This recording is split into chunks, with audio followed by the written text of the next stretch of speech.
Hey everyone, how's it going? It is your pal, Sal here. Welcome back to my channel, and more importantly, welcome back to our Cher discography journey. Happy Wednesday, everybody. It is so great to see you. I mean, I can't really see you, but you see me, and in my heart, I see you.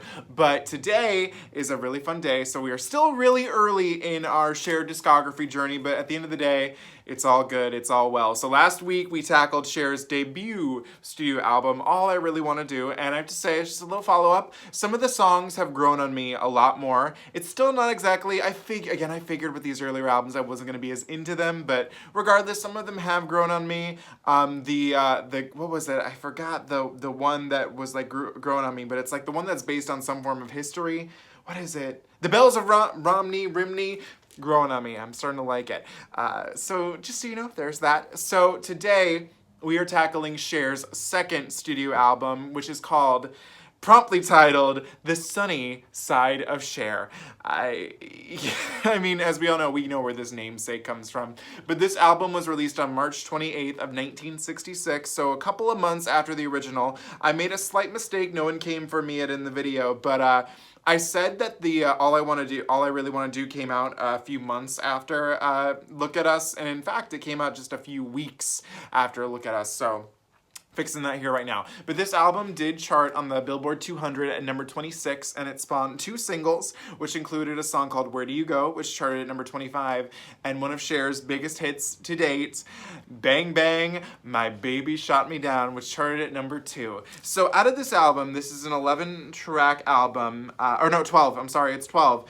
There's a couple on here I've actually heard before. So again, as I've said, I've owned this CD for years. That is the dual pack, or the double pack of All I Really Want to Do and The Sonny Side of Chér. So I must have at some point taken the time to either listen to it. I'm not sure if I sat there and listened to the whole thing, but I had to have known some of these. Some of these are standards, but you know what, regardless, you know, I know them. And also, I own this album on vinyl. I don't remember when I bought this, but I just know that I've had it for probably a few years now. I probably found it at a thrift store, but it's actually really nice that I get to listen to this on vinyl after I do my reaction here. But I do own it. I'm not sure if I've played it, but now I will. So there's that regardless. So anyways, the songs I obviously know are Bang Bang, My Baby Shot Me Down. This is really funny, but you know what, maybe I'll tackle this. I'll go into more detail when we get to it, but there's a song called Our Day Will Come, which is a song I've heard before. Not Cher's version, but I've heard this song before. Old Man River, we know it, standard, classic, and It's Not Unusual. I've heard Cher's Old Man River, and I've heard It's Not Unusual by her as well before. But other than that, we're going in completely blind. So without further ado, we're gonna get started with track number 1, an iconic classic. We have Bang Bang, My Baby Shot Me Down. I was 5 and he was 6. We rode on horses made of sticks. He wore black and I wore white. He would always win the fight. Bang bang, he shot me down. Bang bang, I hit the ground. Bang bang, then all the time. Bang bang, my baby shot me down. Here we go. Music playing and people sing. Just for me to trick or drink. Hey! Hey! Hey! Hey! Okay, that was Bang Bang, My Baby Shot Me Down, a Sonny Bono written piece. R.I.P. Sonny. But I don't remember the first time I heard Bang Bang, You Shot Me Down. I know I was probably introduced to it like more towards when I got back into Cher around 2013, or no, technically 2014. This is just a very simple song. I like how it just talks about, you're like, damn, I mean, that's the premise of it. My baby shot me down. Like, I cannot believe he just fucking did that. I have to say, I do prefer the 80s version, the rockier, oh my god version, if you will. That just elevates this song to a whole new level. But the original is rather fun. I like the bum, bum, bum, hey, bum, bum, bum, hey. It makes you want to go, oppa, you know what I mean? But Bang Bang, My Baby Shot Me Down, iconic.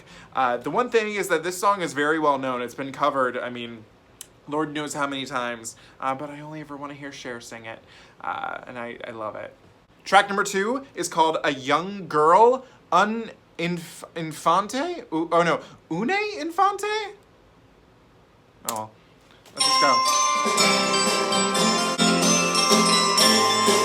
I like the production on this. Ooh. This has got a drive to it. He left her parents home and strayed with a vagabond who made vows. I'm so sorry. I don't usually love to stop like in the middle of a song, but I'm hearing definitely a bit of a vocal progression in Cher right here. She's starting to sound a little more Cher-y. Hang on. Keep going. Never heard, and she believes his every word. Sounds very mystical. I like that. A young girl. A young girl. A young girl of 16. Child of springtime to breathe. Lying there by the road. As she followed him around while he slowly dragged her down. I love her voice here. So overpowering was the love that had made a captive of me. His love drove her blind. Well, we'll do that to you. A young girl. A young girl. A young girl of 16. Child of springtime to breathe. Okay, that was a young girl on Infantante. You know, a young girl. And I love a good story song. I feel kind of like this is the first story song we've gotten, because, you know, Cher is very famous for her story songs, you know, Gypsies, Tramps, and Thieves, you know, all that. Now, granted, I feel like she's done a story song before so far in her career, but this is the one that first, to me, I felt like I was like, I'm really, truly, like, we're writing a book here. Basically, I think she's just telling the story of a young girl who comes from apparently a very affluent background. And she meets this guy and she leaves everything and goes with him. And then he dumps her and then she's kind of like, oh no, I'm just a young girl, what do I do? So not much, I don't know. I wasn't getting much of a climactic ending there. But a fun little story song. And I have to say, I love the production. I liked how it sounded very, what was even that term I would want to use? It almost sounded like a little like Arabian kind of, like I felt like this with like those sounds. I felt like, you know, doing something like that. So I really did like this one, actually. I thought it had a very mystifying is what I would say about it. So I like that, and I like how her vocal delivery has greatly improved, and it's clear. Okay. So far I'm liking I'm picking up what we're putting down. Track number 3, Where Do You Go? Let's find out. Where do you go? Where do you go? When you're too young, just begun. Again, her vocals are much nicer here. I'm actually appreciating this. Who's gonna say she fought your dad? She helped you out. Your dad is sad. Poor and dad. Your mother's crying. Okay. Where do you go?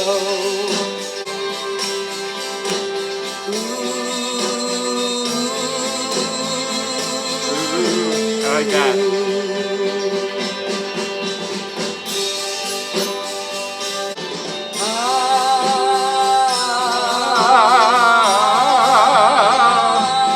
Love that.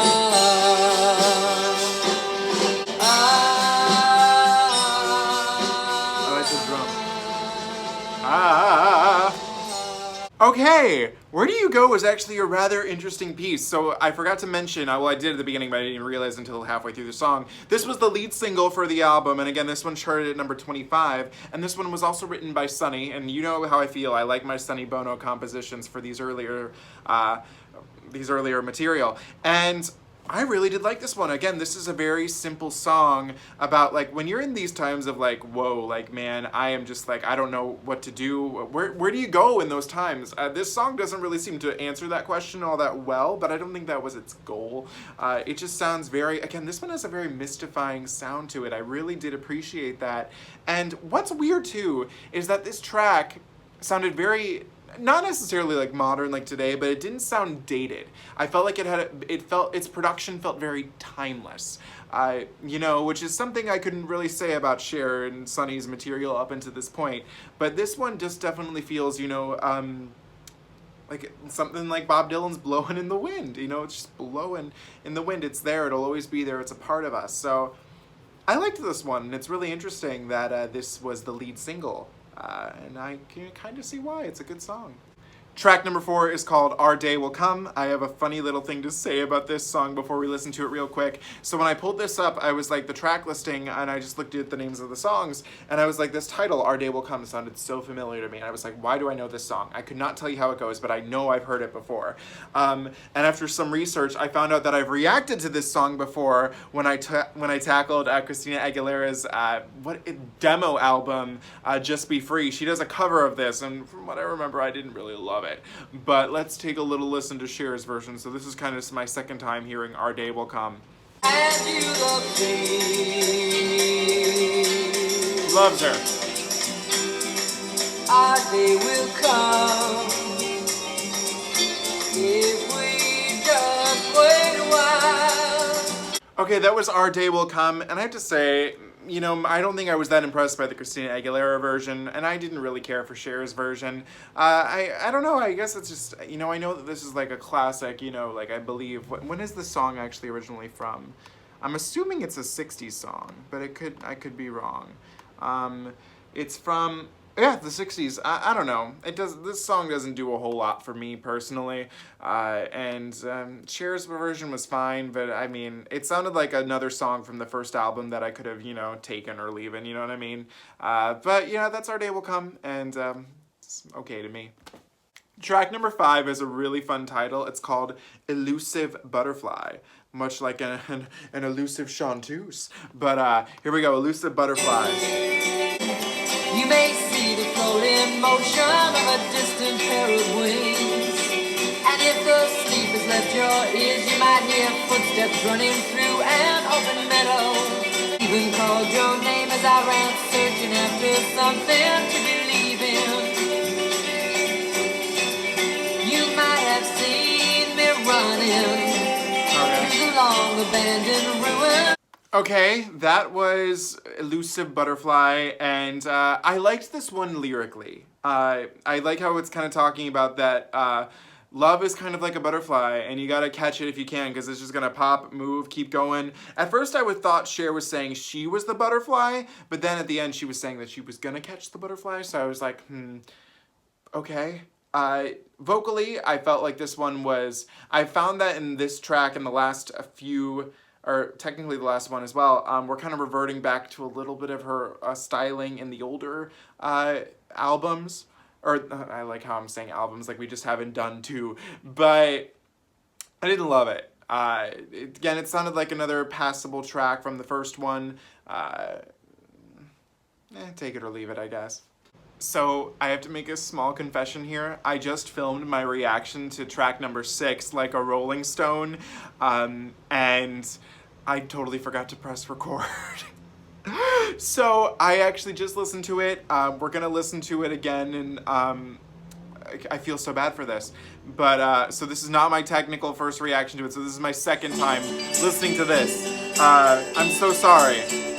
In your prime, didn't you? Didn't you? People call, say, but where doll you bound to fall? You thought they were all. How does it feel? How does it feel to be without a home? Without a home. Here we go. With no direction, no. And then wait, here it comes now. Like a complete unknown. No, not yet. Oh wait, now here we go. I think here we go. Like a rolling stone. That's where it's at. And you never understood that it ain't I love her spitting these bars right here. Kicks for you. Here we go. One more time. How does it feel? How does it feel? I love the drummer, he's killing it. To be without a direction, no. Without a home. Like a complete. I hate how they fade it right here. We should have built up a little more. That's a shame. Okay, so that was my second reaction to Like a Rolling Stone. So I've never heard this song before, but in listening to this 2 times now, I have to say what I love. Actually, before I want to say that, so this song is very well beloved. It's number 1 on Rolling Stone's 500 Greatest Songs of All Time. I think that's a little biased considering it uses the title, but I won't keep you. I liked it. I thought it was a really fun song. I just love how it has this energy that keeps building and building and building. But the one thing that I wanted to say that I really think stuck out for this with me was Cher's vocal delivery.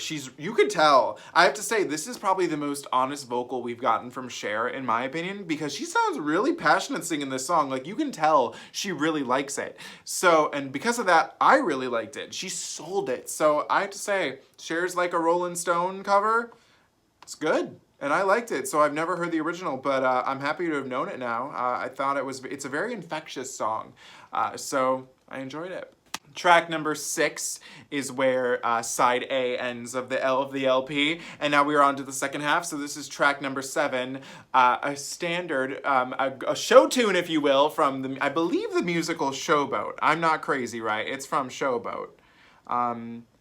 Showboat. So this is Old Man River, and here we go. I've heard this before by Cher, but let's do it.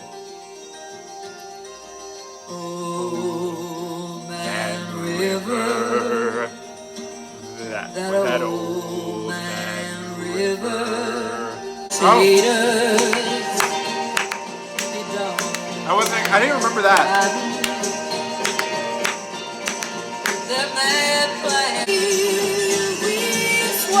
Oh, Cher!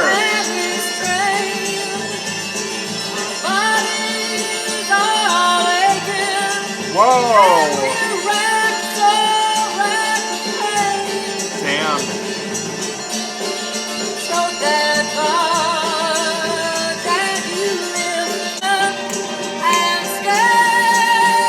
Cher!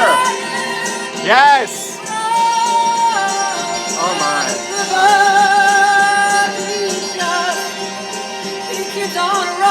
Keep on rolling. Ah. Yes! Yes! Roll that river, Cher! Oh my god. Ah, she's still going. Wow. Okay. All right. Okay, so that was Cher's take on Old Man River, and like I said, I know I've listened to it before, but it's probably been a while. So as we all know, Old Man River is a very old standard show tune, sang by a very low bass, if you will, because it's like I can't even go that low. Old Man River, yeah, no, too low for me right now. So I felt like this was a really nice modern interpretation of it. I think Cher slayed it. She really, again, she must have really liked this song too, because her did you hear that belt? That was really, really nice.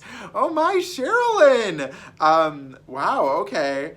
All right, Cher, that was, and you know, this is much more in style of like what I know of her 70s work, so this just is all fitting. Slayed the damn scene.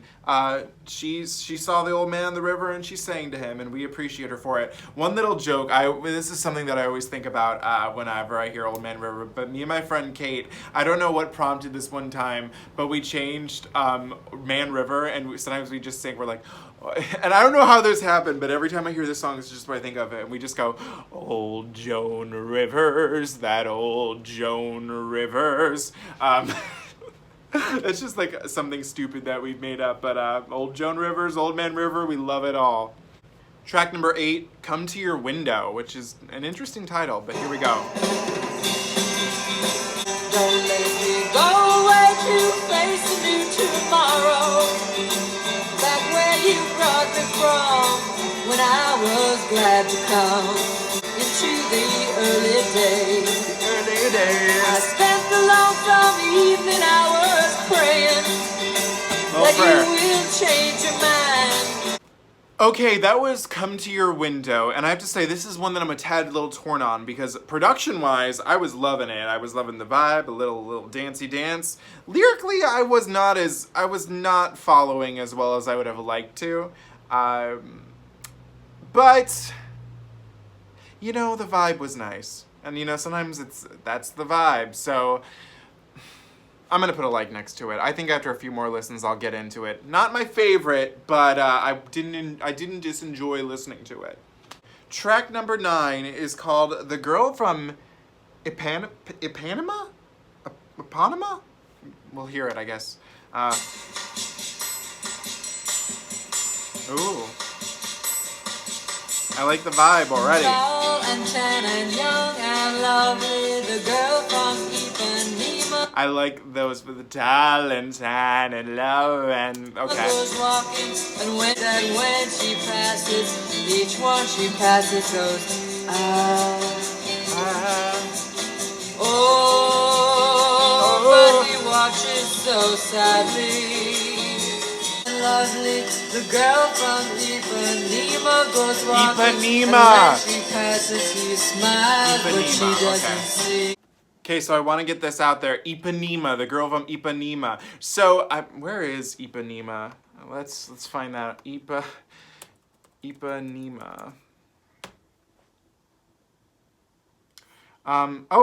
It's in Brazil. Okay, so Cher's kind of, I feel like in this song, Cher's kind of, well, she's really the narrator, but I feel like they're kind of referring to her in a sense. But basically, the story is about a girl, and she's hot. She's from Ipanema. She's beautiful, and the guy, who I'm just gonna assume is Sonny, is like, I want to talk to her, but I don't know how. And this one was really cute. I loved its vibe. Again, I love how it's the story sound, or the story song, but it's got like a little breezy, light tempo to it. I think Cher was, again, really, she's coming through with her vocals on this one, I gotta say. We're definitely improving. I'm not quite to Cher yet, but I'm loving the vibe. Again, I've said it before, I'm loving the vibe so far. But the girl from Ipanema was really cute. Not one of, I would say, her best, but well executed. Track number 10, a song I know, a song that we all know. I don't even know the first time I ever heard this song. I've heard Cher's version of it though before, but it's not unusual to be loved by anyone. Here we go. Not unusual to be loved by anyone. Not unusual to have fun with anyone. When I see you hanging about with anyone. Okay, that was another Cher cover, karaoke, if you will.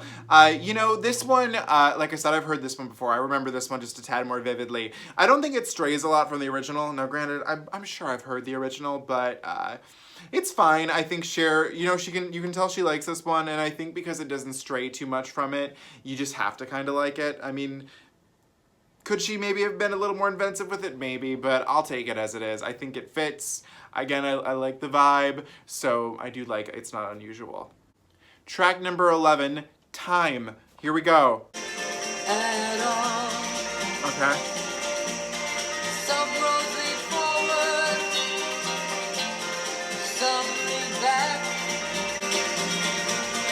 Some people never die and some never live. That's Some true. folks treat me mean, some go. I hate that I relate to this. Time, oh, time. Where did you go, Time?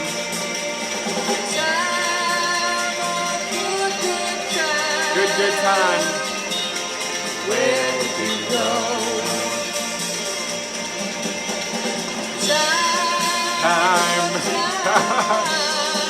Oh.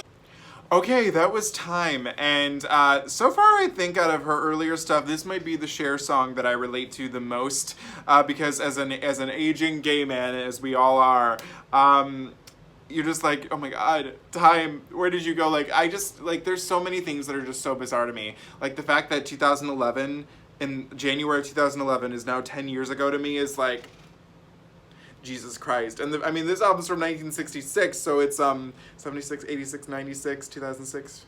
It's over 50. Oh my god. Time, where did you go? Yeah, so I relate to that ever so much. Lyrically, there were a couple points where I was like, this is a little Hillary Duff, if the light is off, then it isn't on territory, where she was like, sometimes my face is hot, sometimes my face is cold. And I was like, oh my god, I can't. But I relate. Track number 12 is called Milord. It's the final track of the album, so here we go. Heart of ice, love can be done, Lord, as well as paradise. You met her at a bar, her lips were ruby red. Oh. A lazy southern drawl soon turned your noble head. Come on, get hip, Milord, and let life rip, Milord. Be sure Milord. there's plenty more of loving to be done. There's got to meet, Milord, with lips that sweet, Milord, and hearts to make and break. The story is the same wherever young love grows. This is very much And no C'est one La is to Vie blame, territory, it's but I love just it. the way it goes. Come on, get hip, Milord.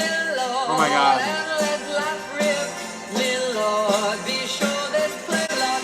Come on, let's be my guest. We'll turn it upside down and devil take the rest. Oh, my Lord. La, la, la, la, My Lord. La, la, my Lord. Hey. La, la, la, la, la. Okay, now that was quite a way to end an album. So what I was able to find about this song, because halfway through I was like, is this a show tune? Like, this has to be a show tune. It turns out that it's not. I'm trying to see where exactly it's from, but it's a French song. Originally it was called, I'm not going to even try to pronounce that, but I guess Ombre de la Rue, I guess, which means the shadow of the street. But this one was actually really fun. I was feeling the vibe. My Lord. I like how it would slow the pace. It was a very theatrical song, which is something that we'll get to talk about at the end of this video, which we're going to do in a short second. But I really did like Milord. I thought Cher was very lively on it, and I thoroughly enjoyed it.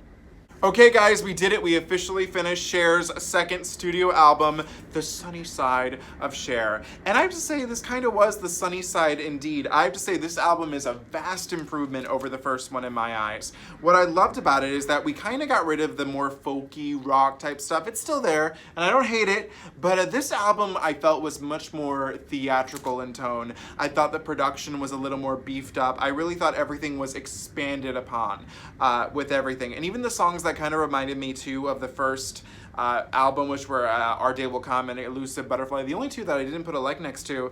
I would say the production is definitely more expanded on those, and so I appreciated that. But out of this album, I mean, my favorite songs, obviously the ones I knew, but the ones I didn't know: A Young Girl, Where Do You Go, Like a Rolling Stone, Old Man River, Come to Your Window, The Girl from Ipanema, Time was a very pleasant surprise, and Milord. I think all of these were really nice, fun songs. And I was worried, again, I told you guys before, I was a little worried about doing these earlier albums because, you know, from what I was told, there's a lot of filler. And I was like, yeah, but you know what, we're going to do this journey and we're going to do it right. So I was pleasantly surprised. I loved everything on this. I loved how we could definitely hear Cher's voice is starting to begin to expand just a little more. We're still not quite there yet, but I definitely heard a much more mature tone from her. One of the things that I kind of thought to myself, I was like, well, why is Cher's voice not as developed in these earlier years? And, you know, obviously that kind of, how do you answer that question? But obviously she was younger. But I really do believe that when your singing partner is Sonny Bono, and granted, I don't hate Sonny's singing voice, but we all know what Sonny's singing voice is. You have to imagine with Cher probably singing next to him, she was probably picking up on some of his mannerisms in terms of how he sang. And I feel like you hear that a little more in the first two albums. In this one, I felt like she was coming into her own a little bit. And I appreciated that. So far, I think out of Cher albums, if we're not counting ones I've listened to and, you know, going in the future, I definitely would rank this one up above All I Really Want to Do. I enjoyed it thoroughly much more. I appreciated its sense of theatricality to it just a tad, and I think all in all, it was just a better piece of work. We're still not like in like, oh my god territory yet, but I'm going to be excited to pop this one on my record player and give her a few more listens, because I really did like her. I like her. Okay, so that was the Sonny Side of Cher. What do you guys think of this album? Let me know in the comments below. As always, do not forget to comment, like, share, and subscribe. Follow me on Instagram at Salvador J. Rocha, Twitter at Sal Says Stuff. And weirdly enough, I just wanted to end on this real quick.